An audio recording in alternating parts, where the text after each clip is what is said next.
The most news in the morning. CNN's American Morning. Weekday, 6 a.m. Eastern. Welcome to the Tea Party, the best political team on television, tracking the convention in Nashville all weekend. So what does the Tea Party want to accomplish? Who are its members, and what do they mean for the future of American politics? For more, we're bringing in our independent analyst, John Avlon, columnist with the Daily Beast. Also, our Jim Acosta, who's been covering the Tea Party movement extensively. Great to see both of you this morning. Good morning. You're about to head down there, right? You're going to the convention Friday, getting a first-hand look. Tell us what this convention's all about. Well, I mean, this is sort What's of it being billed as right now? Well, it's being billed as, I think, the first national Tea Party convention. We've seen this movement appear out of nowhere, a real grassroots movement over the last year that's really managed to capture the debate in American politics. But there are a lot of misconceptions as well. First of all, this is a leaderless movement, so there's a lot of controversy about the fact that this is a for-profit convention. They've lost some speakers. The other thing is, I think people have conflated the idea of independent voters, who are the largest and fastest-growing segment of the electorate, and the Tea Party protesters, who are significant, but I think more of a conservative populist movement than representative of independent voters in general.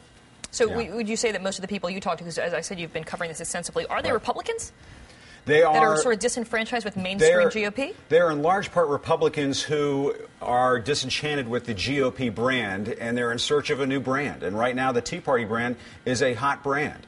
If you go to these events, and you see these folks with the tea bags hanging off of their hats, this is something that's fun for them, and it gives them a chance to vent their frustrations. At the same time, you do see former Democrats out there, you do see independents out there, but by and large, this is a very conservative movement. So let me ask you this: what is the platform? What are some of the biggest concerns? Where are we talking fiscal conservatism? Or are we talking social conservatism? Fiscal conservatism. This began when last spring in February, and then on tax day protests in April. This is purely a fiscal conservative movement at this point. These are folks who are saying, I'm angry at the bailouts, the bailout backlash, the overspending, the growth of government. And the way they say they are angry at both parties is they're angry about the overspending and bailouts that began under Bush. Right. But they weren't taking the streets under Bush. The really catalyst was Barack Obama and Democratic control of Congress. They're angry at Republicans. But let me ask you this, why isn't it more of an independent movement? Because many of the independents also say they're very angry at the bailout. Absolutely. And the overlap there is fiscal conservatism. The most important difference is independents overall are angry at the polarization of the two parties in Washington. Right. Tea Party protesters in general are angry because the parties aren't polarized enough. They want the Republican Party to be further to the right. So there's an element of anger, there's an element of frustration, certainly, that we're seeing when we just see the rallies. But what do they tell you about what they want to see? What is the change that they want as part of this movement? They want to see if they want to bring fiscal discipline back to Washington. That's what they talk about. They want to see lower deficits. They don't want to see any more bailouts.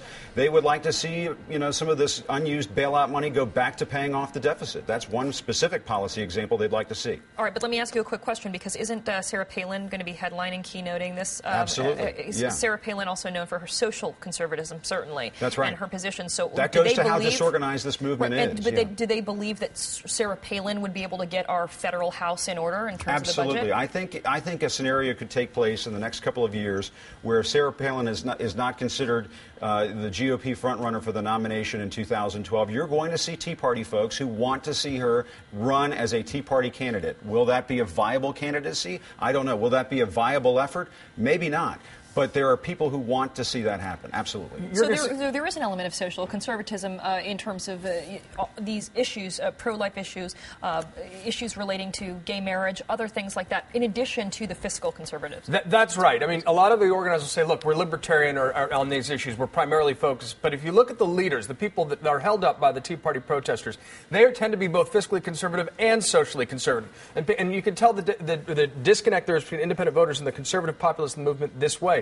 Look at Sarah Palin, who's the leading figure in the political establishment. You look at Rush Limbaugh, other leaders. These are folks who tend to be hugely popular with conservatives, both fiscal and social. But they're not popular with independents and centrists. And that's where you can see all of a sudden this wedge starting to come. This is really a conservative populist movement. And one important thing about this convention we should note this week is that two of the major groups, the Tea Party Express, which ran that big bus tour last year, very popular, very successful, they're not involved in this convention this week, and also the Tea Party Patriots. So you have to keep in mind, there are folks inside this movement who don't like the other folks inside this movement. So it's kind of hard to put together a political party in that respect. And that is why you have some folks in the movement saying, no, we just need to gravitate eventually to the GOP, cleanse the GOP, take it over, make it adhere to Tea Party principles, and then go forward. This is interesting because the Democratic Governors Association blasted that fundraising email that they sent out to supporters warning that the Tea Party has become, quote, a truly dangerous political force. But how influential, how much of a difference can they actually make in terms of winning elections for the candidates they want? They've been very effective at raising money, at rallying supporters, and it depends on the state where the actual voters are. But I think the important thing is, I mean, this has been a wake-up call in American politics. I think it's a mistake to say Scott Brown's election was all about the Tea Party.